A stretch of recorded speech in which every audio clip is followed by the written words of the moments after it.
Bonjour Adrien Gindre. Bonjour Boris. Votre invité ce matin est Mathieu Lefèvre, député Ensemble pour la République du Val-de-Marne. Bonjour Mathieu Lefèvre. Bonsoir. Demain, le Premier ministre prononce sa déclaration de politique générale à l'Assemblée. Vous y serez.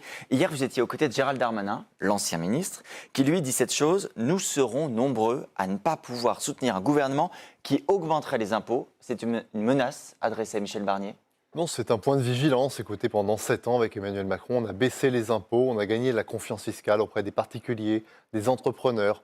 Il pourrait être possible de tout remettre en cause. Le signal serait mauvais, dévastateur. Ça créerait, je crois, du chômage dans notre pays. Et nous disons avec Gérald Darmanin qu'il y a d'autres voies, d'autres possibilités pour réduire les déficits. Mais si on dit les choses clairement, Mathieu Lefèvre, pour être sûr d'avoir compris, vous dites nous pourrions nous abstenir, voire voter contre le budget présenté par le gouvernement? Il y aura un débat parlementaire, il y aura des amendements, on formulera des propositions. Le gouvernement formulera les siennes. S'il y a des hausses d'impôts, nous voterons contre ces hausses d'impôts. Mais on a bien compris jusqu'ici qu'il n'était pas question d'une hausse généralisée de l'impôt sur le revenu pour toutes les classes moyennes. Je crois que le Premier ministre l'a fait assez clairement comprendre. Ça ne suffit pas à vous rassurer.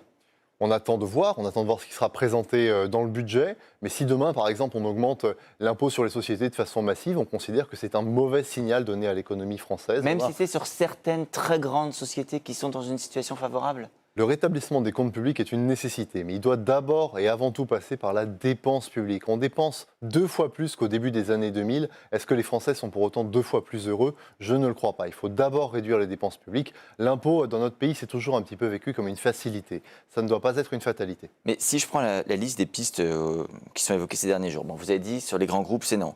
La taxe sur les rachats d'actions, l'idée de moduler le bonus-malus écologique sur les très grosses automobiles pour plus imposer celles qui sont très lourdes. Ou alors une fiscalité exceptionnelle pour les ménages qui sont très riches, qui gagnent plus de 500 000 euros par an.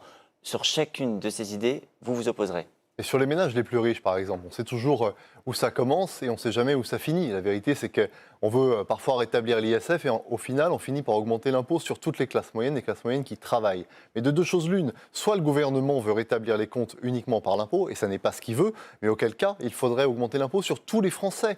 Et si l'on veut uniquement toucher quelques contribuables, alors à ce moment-là, on n'aura pas beaucoup de rendement. Donc je crois qu'il faut sortir de cette ambiguïté et travailler prioritairement sur la dépense publique. Alors, le gouvernement n'a jamais dit qu'il voulait uniquement rétablir les comptes publics grâce à l'impôt. C'est impôt, éventuellement, et économie. Mais j'insiste encore une fois sur cette question d'impôt. Est-ce qu'on peut totalement y échapper quand on entend aussi le Premier ministre nous dire encore ce week-end: j'ai trouvé une situation très dégradée, beaucoup plus dégradée que cela a été dit? Mais la situation est très difficile, très délicate. On sort de 3 années de crise qui ont été des crises majeures. On a beaucoup protégé les Français. Il faut qu'on revienne à la normale. Mais encore une fois, si on pense qu'on va résoudre nos problèmes de finances publiques avec les impôts, ou en tout cas dans une certaine mesure avec les impôts, ça veut dire qu'on augmente massivement les impôts sur les Français. Il n'y a pas de hausse d'impôts qui ne soit pas généralisée pour qu'elle puisse permettre de donner suffisamment de rendement afin de réduire les déficits publics. Bon, alors parlons des économies, puisque vous nous dites que c'est vers là qu'il faut aller. Vous avez publié une tribune avec une vingtaine d'autres parlementaires ce week-end, où vous appelez notamment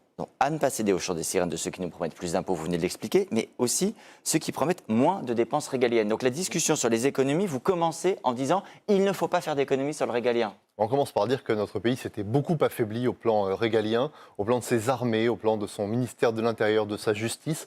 Ces efforts-là, ils doivent être poursuivis. On l'a vu dans l'affaire Philippines qui nous a occupés la semaine passée. Nous avons besoin, par exemple, de places de rétention administrative. Un gouvernement qui reviendrait sur la création de places de rétention administrative, je crois, mettrait en danger quelque peu la sécurité des Français. Et donc, nous serons extrêmement vigilants à ce que ces dépenses puissent être préservées. En revanche, nous le disons dans les dépenses, nous proposons dans cette tribune une réforme de l'assurance chômage, une nouvelle réforme de l'assurance chômage. Si on avait le même taux d'emploi qu'en Allemagne, eh bien le problème des déficits serait à reléguer dans les livres d'histoire. Il faut que les Français travaillent plus, il faut qu'il y ait plus d'emplois dans notre pays, et ça passe notamment par une nouvelle réforme de l'assurance. Le pas toucher aux dépenses régaliennes, ça va jusqu'où? Par exemple, le chef de l'État, Emmanuel Macron lui-même, avait dit que l'école, c'était désormais un sujet régalien pour lui. On ne touche pas non plus aux dépenses sur l'école? Moi, je pense aux lois de programmation que nous avons votées, donc le ministère de l'Intérieur, la justice et les armées.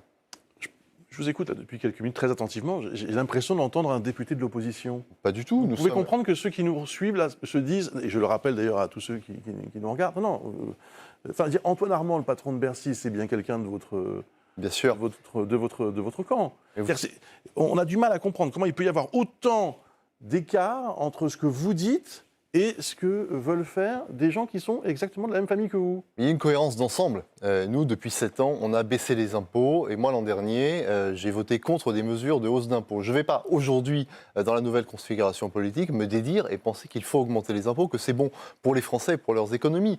J'ai voté des lois de programmation régalienne pour protéger les Français et réarmer nos forces de l'ordre. Je ne vais pas aujourd'hui venir devant vous dire qu'il ne fallait pas le faire et qu'on peut le faire un petit peu différemment. Mais si tout avait été si bien fait, Mathieu Lefèvre, est-ce qu'on aurait aujourd'hui 6% de déficit, plus de 3 000 milliards de dettes, 1 000 d'ailleurs milliards en plus depuis le début de l'arrivée au pouvoir d'Emmanuel Macron ? Vous avez raison, évidemment. On a beaucoup dépensé pendant les crises pour protéger les Français et on n'est pas revenu à la normale. Mais la question des déficits publics, elle ne date pas d'Emmanuel Macron. Ça fait cette année 50 ans, jour pour jour, qu'on vote un budget qui est en déséquilibre. C'est un problème qui est structurel dans notre pays. On dépense beaucoup plus que ce que l'on gagne et on doit, je crois, rapprocher les recettes des dépenses. Mais pour cela, il faut baisser les dépenses.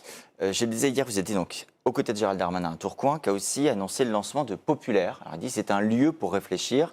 Pour le dire très clairement, c'est quoi ? C'est un parti C'est un cercle de réflexion. Pour préparer la présidentielle ? C'est un cercle de réflexion pour être utile aux Français et avoir des idées dans les années qui viennent. Vous savez, on est beaucoup obsédé par les querelles d'ego, les combinaisons d'appareils, de partis. Je vous ai parlé de cohérence idéologique. Gérald Darmanin, il veut travailler, avoir des idées pour les Français. Il se rend compte qu'il y a des millions de gens à qui on ne parle plus, qui ne nous écoutent plus. Ce sont les classes populaires qu'il connaît bien à Tourcoing et d'où il vient.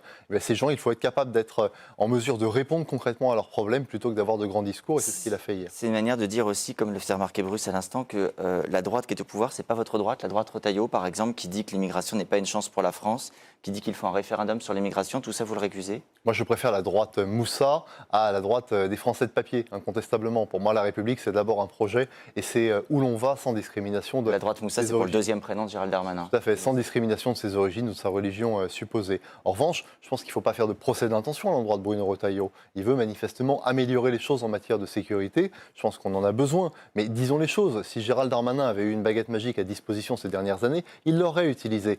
Donc Bruno Retailleau doit pouvoir travailler à être utile à la sécurité aux Français, mais il ne faut pas faire croire aux Français que l'on va résoudre tous leurs problèmes d'un coup de baguette magique. Mais quand vous dites que vous ne voulez pas faire de procès d'intention, est-ce que dans les premières déclarations du ministre, vous êtes rassuré sur ses intentions ?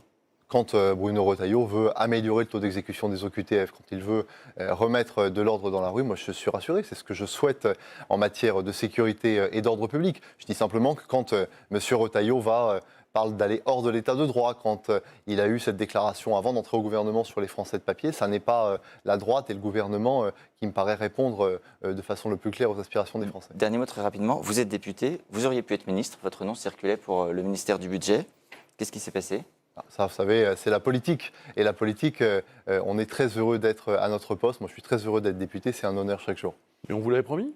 On vous l'avait dit ? Non, personne ne me promet rien. Ah bon ? L'essentiel, c'est d'être au travail, au service des Français. Et vous avez vu qu'on avait beaucoup de travail en tant que député.